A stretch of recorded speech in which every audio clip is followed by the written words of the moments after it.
Well, thank you and welcome. You know, my own experience of college football consisted of attending occasional games at Yale Bowl. When I was lucky enough to have a date, she usually knew more about the game than I did.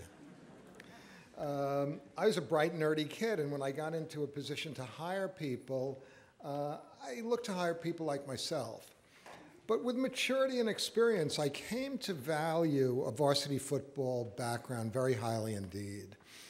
Often that bespoke the discipline to work very hard, the perseverance to suffer defeat and endure pain, the personality to be part of a team, and sometimes the charisma to lead one. A healthy mind and a healthy body. What's wrong with that ideal?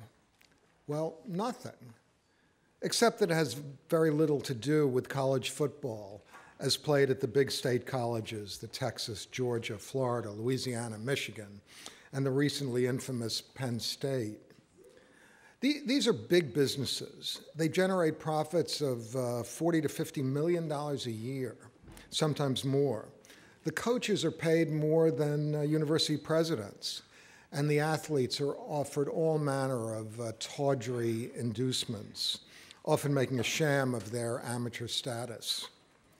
They can emerge with little real education, but often with some very real brain injuries, resulting in elevated risks of dementia at a young age. Libertarians would argue that all sorts of sports and recreational activities are risky. Motor car racing, downhill skiing, climbing mountains, and on and on. And a decent respect for human liberty dictates allowing adults to assume the risks they choose. But query, if a poor high school student offered an athletic scholarship to play big-time football is making an informed choice or a mature one. And for the colleges, is big-time football a valuable source of funding for other athletic programs? Is it an object of school pride that drives bigger donations from alumni and more generous funding from state legislators?